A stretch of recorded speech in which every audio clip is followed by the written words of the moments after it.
Share ko na po sa inyo yung ating triple chocolate.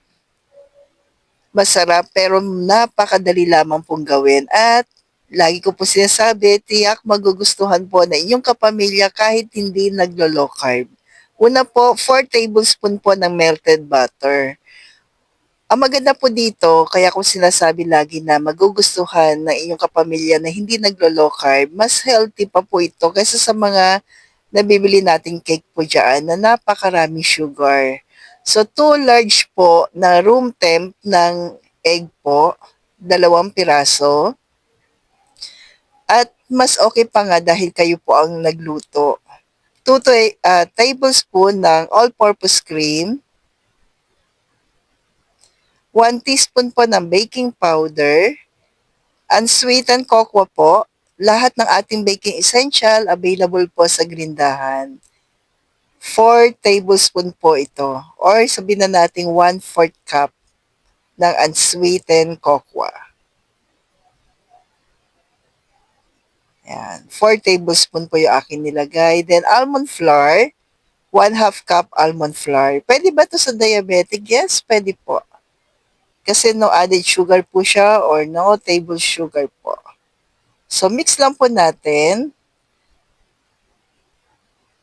na maigi.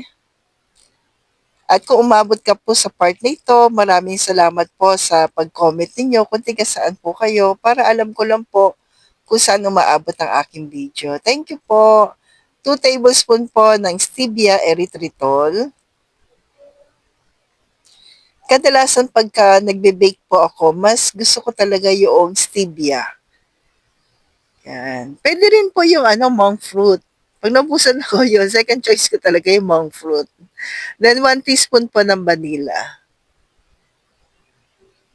Yan.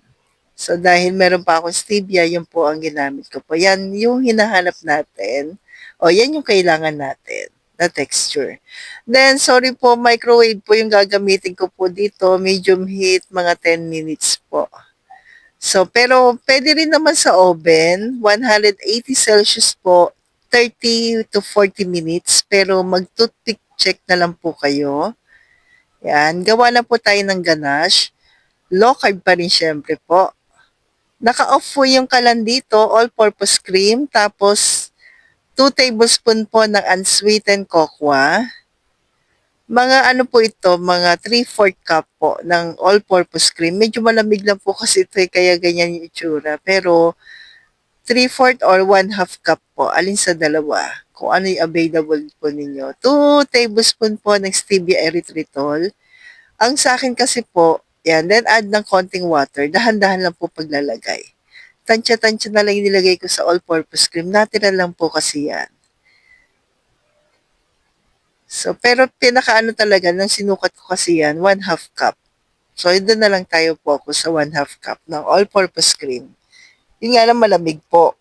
So, sabihin na natin, pag medyo tunaw yun, medyo lagpas siya na konti.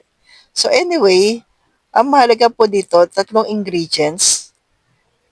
Unsweetened cocoa, all-purpose cream, tapos yung sweetener po ninyo. Naalala ko may golden monk fruit po ako. Mas masarap to sa ganache. Nag-add po ako ng 3 teaspoon. So, ganito na lang po ang gawin nyo po. Tikman nyo na lamang po. Yan, naka-off naman yung kalan. So, adjust na lang po. Depende rin kasi sa inyo pong panlasa. Sa akin kasi, baka sa akin yung matabang, matamis na sa inyo. So, depende po sa inyo po. So, ngayon naka-on na yung kalan natin after natin mahalo maigi yung ating mga ingredients. Yan po, dahan-dahan lang din po at halu-haluin. Huwag iiwanan. Yan. Then, ito na po siya. Kapag ganyan na po yung texture, off na natin yung kalan. Then, add tayo ng 1 tablespoon po ng butter. Yan. Pero naka-off na po yung kalan ko dito. Yan. Lang, medyo mainit pa po siya kaya halu-haluin pa rin para hindi masunog po.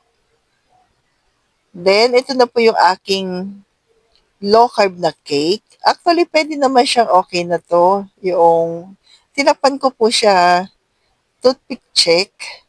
So, always lang lagi po check po. kung luto na siya. So, pag wala nang sumama, ibig sabihin luto na po yun. So, ito na po, pinalamig ko lang ng mga 15 minutes bago ko po nilagay yung ating ganache. Then, add po tayo ng chocolate. Yan. So, kayo na pong bahala. Basta lahat po ay available sa Grindahan. At yung aking sa malamig na sugar-free o no added sugar po. So, stay healthy, stay low carb po, and God bless sa ating lahat.